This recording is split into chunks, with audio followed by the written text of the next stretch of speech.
Layman's evangelical fellowship విశ్వాసమే విజయము అనుదిన ధ్యానములు December 1 దేవుని సంరక్షణకు నిదర్శనము. అందుకు పౌలు, వీరు ఓడలో ఉంటేనే గాని మీరు తప్పించుకొనలేరని శతాధిపతితోనూ సైనికులతోనూ చెప్పాను. అపోస్తుల కార్యంలో 27వ అధ్యాయము 31వ వచనము.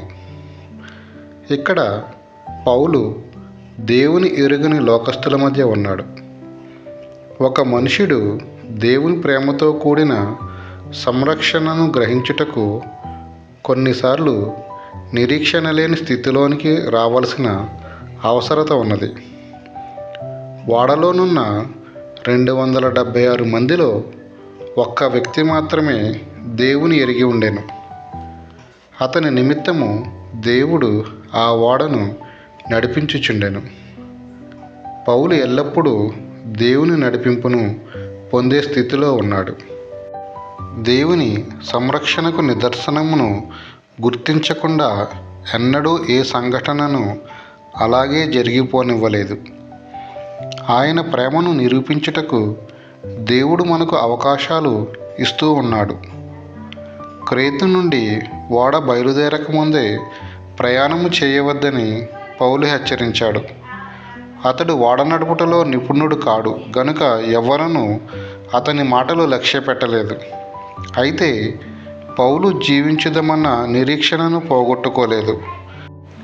నిరీక్షణ లేకుండా నిస్పృహలోనున్న సమూహము మధ్య ఒకడు సజీవ దేవునితో సాన్నిహిత్యము కలిగి ఉన్నాడనుటకు అది ఒక ఆనవాలు. అలాంటి వారికి ఆంతరంగిక వెలుగు ఉంటుంది. ఇతనేమి చేస్తాడో అని అందరూ అనుకుంటూ నిన్ను గమనిస్తారు. ఇతరులకు దారి చూపేవాడుగా పరిశుద్ధ పౌలు ఉన్నాడు. ఒక రాత్రి అతడు దూతతో మాట్లాడినాడు. పొంగుచున్న సముద్రములో అతనికి దర్శనము కలిగినాడు. ఆయన మెలకువగా ఉండి ప్రార్థన చేస్తూ ఉన్నాడు. నిరీక్షణ లేని స్థలానికి ఒక దైవజనుడు నిరీక్షణను తీసుకువస్తాడు మరియు దేవుని వర్తమానమును చుట్టుప్రక్కల వారికి అందిస్తాడు. నిజమైన దైవజనునికి ఆనవాలు ఇదే. నిరీక్షణను పోగొట్టుకొనవద్దు. అనేక పరిస్థితులు లేవవచ్చును, కానీ నీ స్థానమును గురించి నీవు నిశ్చయితను కలిగి ఉండాలి. ఇంటిలో జబ్బుగా ఉన్నవారున్నను, జీవమరణముల మధ్య ఊగిసలాడువారు ఉన్నను, ప్రాముఖ్యమైన నిర్ణయాలు తీసుకొనవలసి ఉన్నను, దేవుడే సహాయము చేయును. నీవు ప్రభువుతో నిత్యము సాన్నిహిత్యము కలిగి ఉండాలి. మనము వెళ్ళు దిశ వైపు వెళ్ళాలా వద్దా అని మనము నిర్ణయం తీసుకోవాలి. మనము మెలకువగా ఉన్నట్లయితే దేవుడు మనలను హెచ్చరిస్తాడు. మీలో ఎవనికిని ఏ హానియు కలుగదు అని పౌలు ప్రకటిస్తున్నాడు. ఆయనకు అటువంటి విశ్వాసము ఉండినది.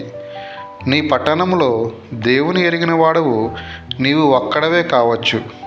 తుఫానులు, అగ్ని ప్రమాదాలు, కరువు మరియు తెగులు వంటివి ఆ పట్టణాన్ని తాకవచ్చు. కానీ చివరిలో దేవునికి మహిమ అనేది అక్కడ బయలుపరచబడాలి. ఎన్ దానియేల్ గారు.